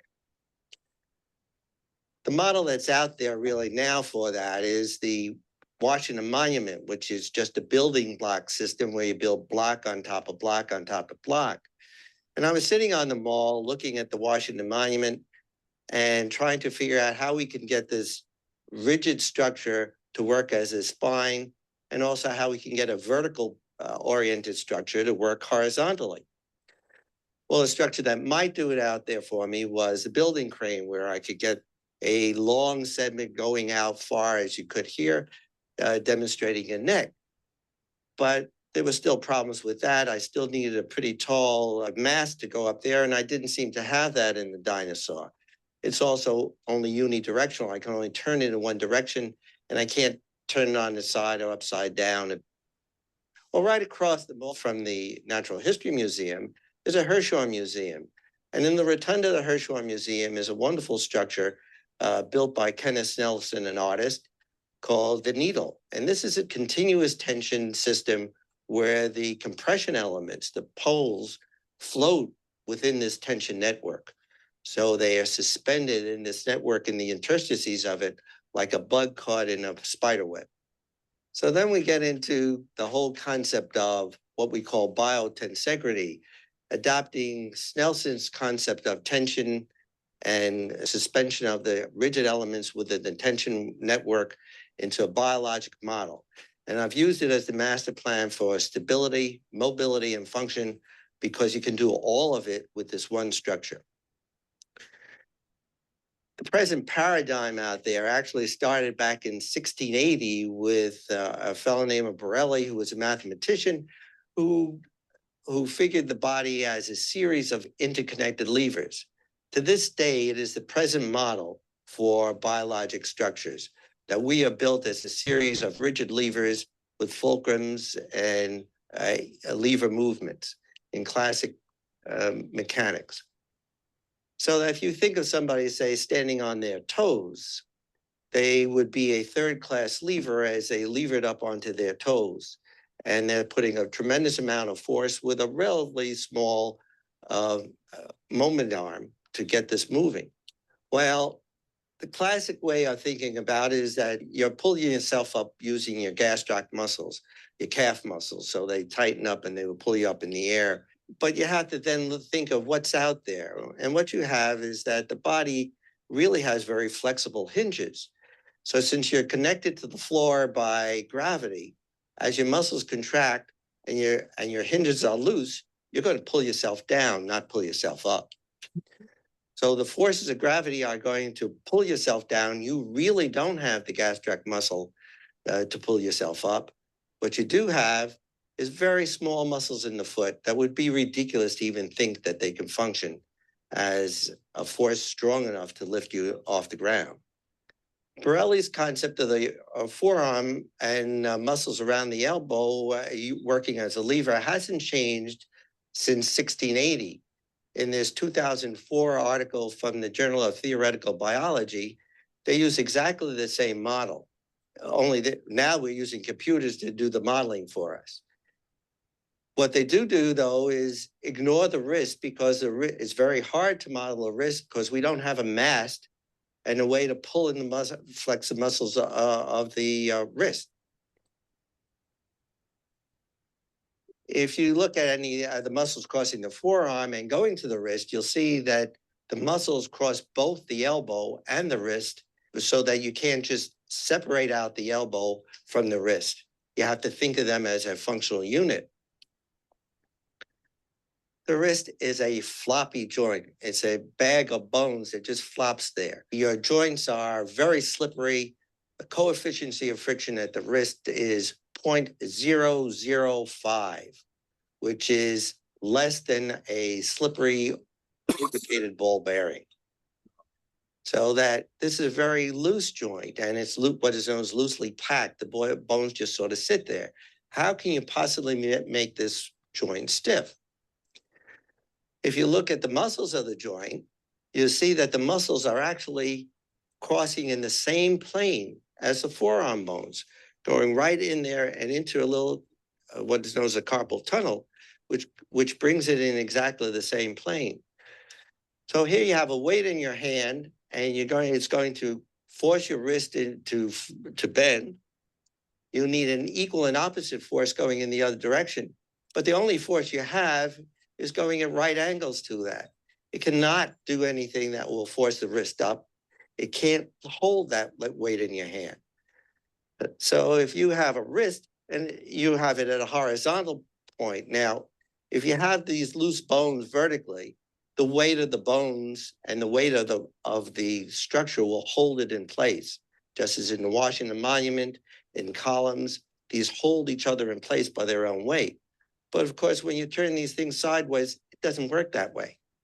It's going to pull itself apart by doing it. So anytime you tilt it over, the weight's actually going to be detrimental and pull you apart rather than hold you together.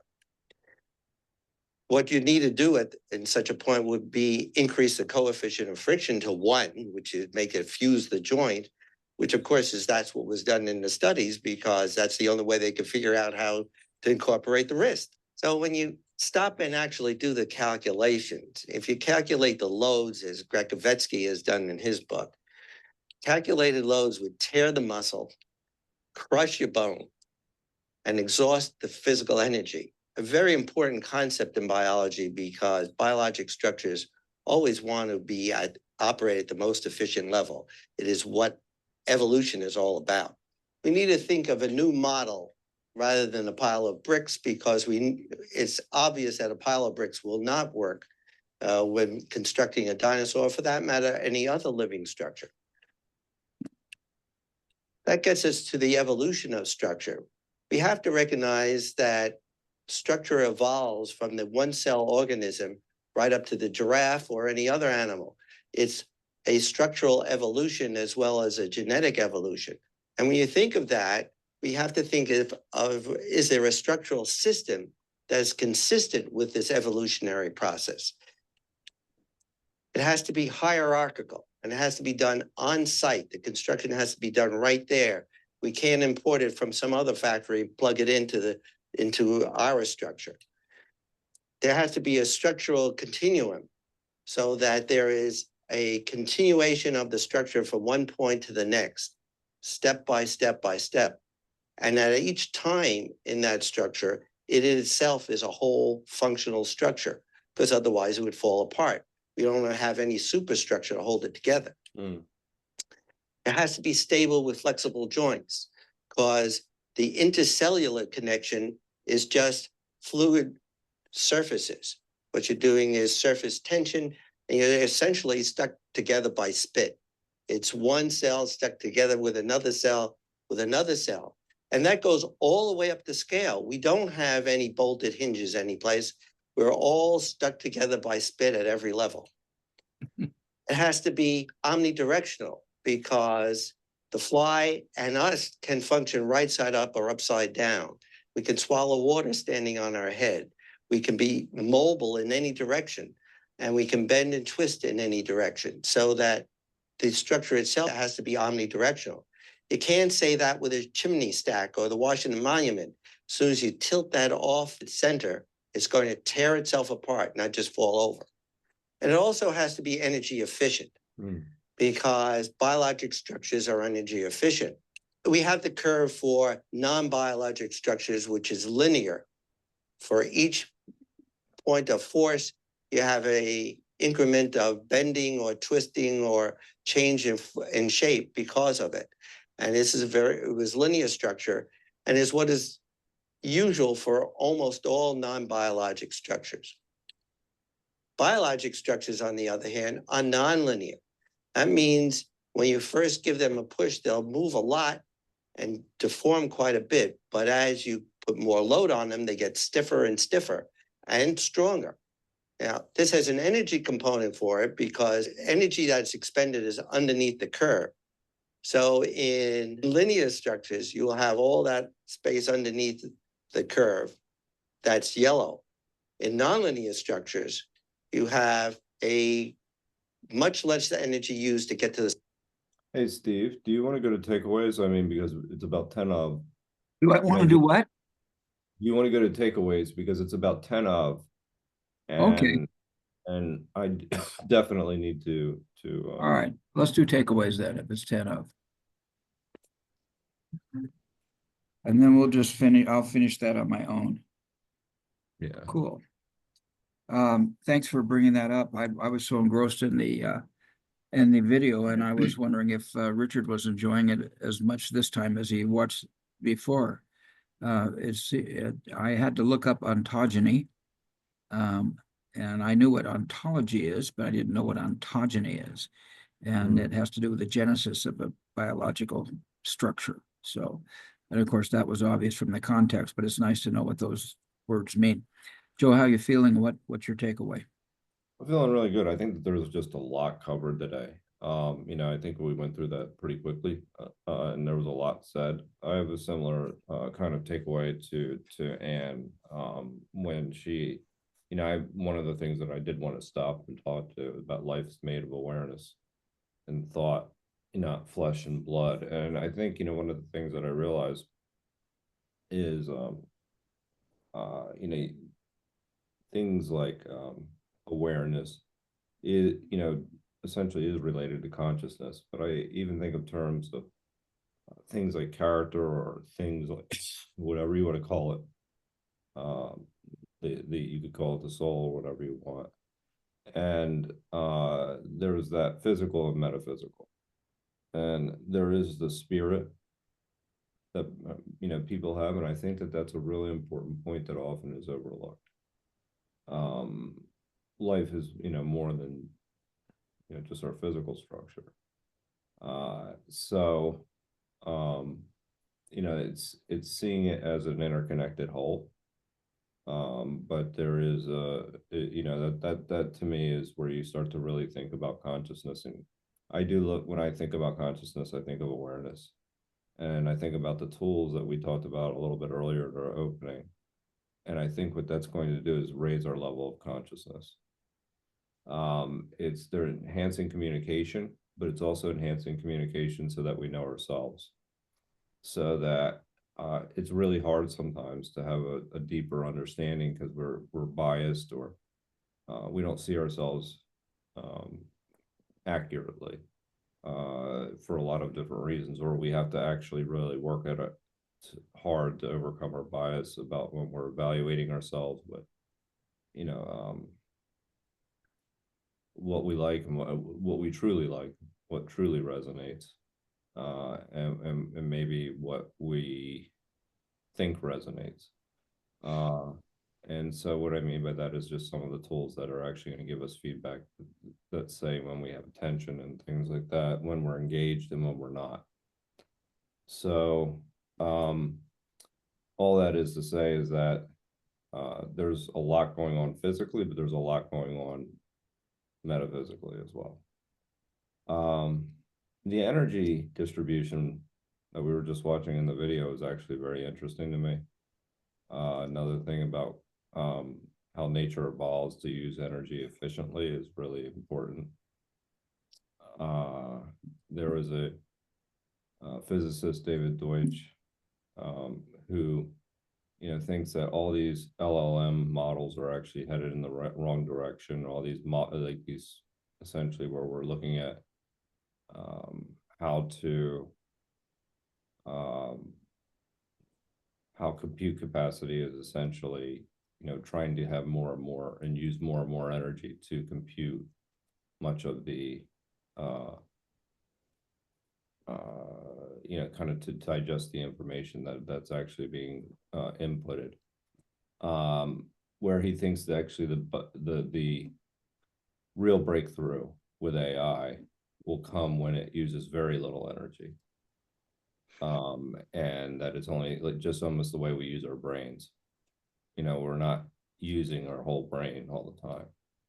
We're very efficient, and that's how nature evolves, essentially, is how energy is used efficiently. So it's interesting. Who said that about AI, Joe? Who said that? I could put it in the chat. David Deutsch. So David Deutsch? yeah, and Yeah, he's I've heard of him. Yeah, he's big. I mean, he's really well known. So I mean, it's really interesting. And you bring up, I mean, the problem he brings up is the massive amount of energy that Eric Schmidt, in fact, went to U.S. Congress and told the Congress to go negotiate power treaties with Canada, who has excess hydropower, that we're going to need that electricity if we're going to keep up with China with our AI development, because it is so intensive. Yeah, well, and he also thinks that we should build these centers in order to kind of even figure out ways to even combat climate change, so that we should actually invest in the centers to reveal the patterns of nature that will actually allow us to preserve the planet. But when we're talking about consciousness, it's interesting, and there I put the link in the chat. Thank you. And and that's really it's it's a 2-minute video. If you scroll to the bottom, you can see the transcript, but it's worth watching. And he just talks about how he thinks the real breakthrough for GI for general intelligence is going to be more philosophical in nature, and that it won't use as much energy because it'll be using its energy so efficiently. Very cool. Thank you. Yeah. So anyway, those are my takeaways. Richard, how do you feel? What are you taking away? Well, I'm glad that we started where we started and had a chance to see the beginnings of the biotensegrity, and the impact on me is connected both to this evening and this morning on the trim tab group, because one of the members of the trim tab group was um, in his 40s, 50s, maybe even 60s, I'm not sure, um, but who went back to get a graduate degree in psychology, and he's paced us along the journey, and he's now finished, and he's so fed up and so frustrated and so angry, I think, um, at the disconnect between what they were teaching him in his course, his program, and what is discussed in dialogue groups like this, whether it's Trim Tab or this one or others. Um, and so when you connect to the very first few minutes of this little video, here you have an orthopedic surgeon saying, our understanding of biomechanics hasn't changed since 1600s. And and and and this seems to be the case in a lot of our higher education programs. It speaks to, I don't know if I've was connected to this before Christmas or not, but the Galileo Commission um, that formed in 2017 wrote a big report in 2019, and their main argument is that science is um, over uh, dominated by material science. In other words, everything is material, everything is physical, um, and it needs to expand beyond that boundary, um, which is another way of saying whatever higher education is doing in lots of circles, it needs to expand beyond a materialistic science or a machine metaphor kind of science. Um, and so, and I think this is what Anne is struggling with in terms of of how to change the educational sort of process and dynamics for young people, and what they'll be able to take away from the experience that goes beyond frustration, or goes beyond just getting a certificate and getting the hell out of there and being going on to do whatever you want to do. So it all connects. It's all interconnected, and so I go away feeling optimistic about some of the directions we're in, especially in the midst of the chaos that we see in the political circles in so many different places. Uh, what's happening in the U.S. now, what's been happening in places like Germany and other European countries, what's going to happen in Canada when we have this election, um, the uh, the so-called right-wing extreme conservative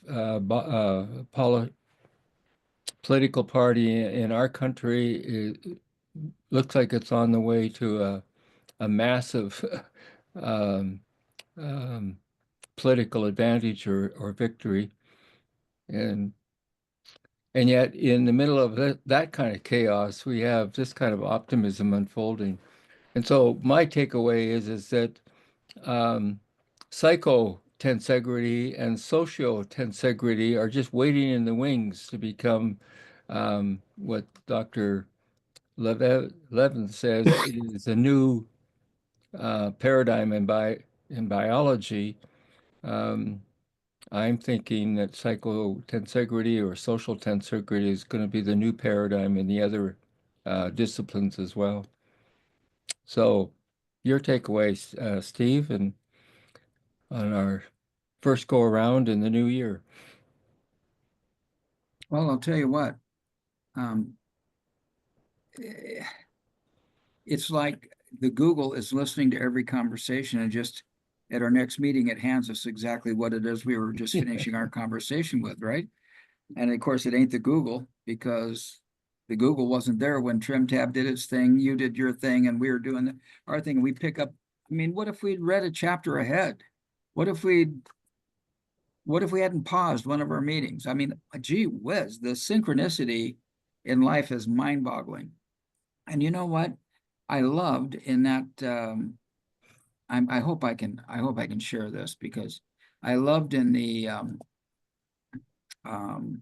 in that video, the thing that really blew me away, and I think you commented or Joe commented on it. It's this energy chart right here. Yeah. That this is absolutely. Here is the energy required for structural integrity, mechanical structure integrity. Here's the energy required for bio integrity. Yeah. It's like, and Joe, you brought this out with this. Deutsch said this would be the big breakthrough, would be the lack of all the energy. Right now, they're using all this energy with all these models, doing thousands of computations, and the way they got to do is figure out how to make it energetically compatible, consistent. They need to follow that curve, the pink curve instead of the yellow curve. That blew me away. And I also was very interested when, once again, here's Fuller talking about special case scenario. Well, special case, he means individual perspective. I mean, he could say an individual perspective, but he says special case, simultaneous, special case, non-consistent, non-conforming, but simultaneous. Everything's happening all at once. And the special case scenario is all about individual truth. It's all about individual perspective. I've been on my book. I wanted to get into. I have this thing about Christian mysticism is based on. So the mysticism of Christ is based on Hebrew mysticism, Kabbalah, which is based on Egyptian mysticism, which is Kabbalion. And I've been looking at what is life, and it seems like, as I was talking today, we have physical life, and for the physical bodies, it's the breath of life, which is oxygen. We talk about how we need food for energy. If we don't have oxygen, we're dead in a few minutes. Oxygen is the key that keeps everything moving, and it allows everything to metabolize. And that is physical existence. What about metaphysical existence? Well, that would be spiritual life. And it's not the breath, it's the breath of physical life, but it's that same source of spiritual life is light. And I'm looking at these paradigms of Christology, and I'm looking at the idea of the universe as just energy, pure energy, the all of energy. And everything that we're seeing are manifestations of different energy at different energy levels. And it's really exciting to me. I love that chart. I love to think that I'm a special case. And it just bothers me that people don't see people as special cases to be respected. You're a special case, just like me. But, oh no, I'm the boss and you're not the boss. So you kowtow to me. And it's like this paradigm, this hierarchical paradigm. And when we studied cosmography, and we read through, or it was in synergetics, we were going through the cosmological hierarchies. Everybody had trouble understanding that each one of those spheres was comprehensively permeating all the other spheres. It's just like my brain does not want to comprehend everything everywhere all at once. It wants to comprehend a hierarchy, and it wants to put somebody on top of me on the bottom, And so that way Jesus goes on top, God goes on top, and then we're all down here. And somehow our culture has allowed, because my brain wants to think in terms of alpha. I don't know, I think I love the fact that I see all this political energy going on, looks like that yellow graph. And then what's actually happening is people are doing something underneath. They're spending a lot less energy. They're spending a lot less money, but at the end, they're going to win somehow or other. The pink is going to win the yellow. Right. And I just love tonight. I love the paradigms. I love you guys and what you share. I'm grateful to hear about Deutsch. I'm grateful to hear about Levin. So thank you to both. And we'll pick up on topology at our next meeting. All right. Take care. Peace be all. Peace. Take care.